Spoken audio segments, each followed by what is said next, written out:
Saya Muhammad Ikon dari Wisma Muhammad Zaki. Saya daripada Sekolah Kebangsaan Taman Kota Kelai 2. Di sini ialah rumah saya anti bencana.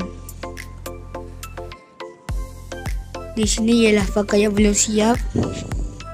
Dekat sini ialah penjaga rumah saya.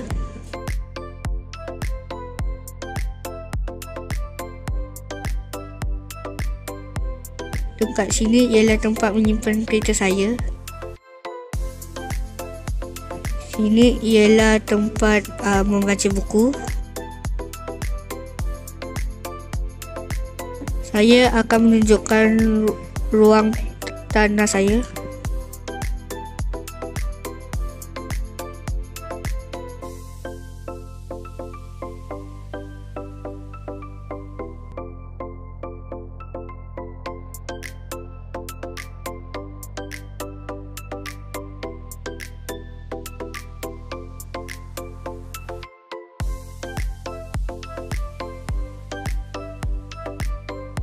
Dekat sini ada ruang makan dan dapur.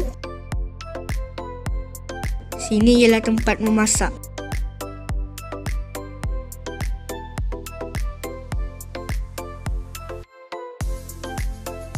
Dekat sini pula ada tempat belajar, komputer dan tandas.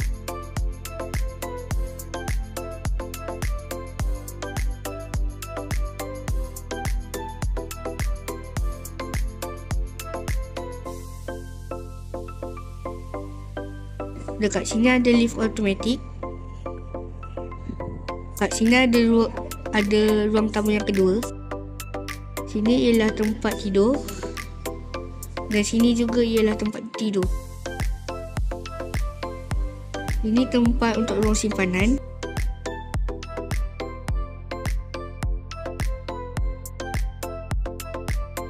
Dekat sini kita ada tempat menanam.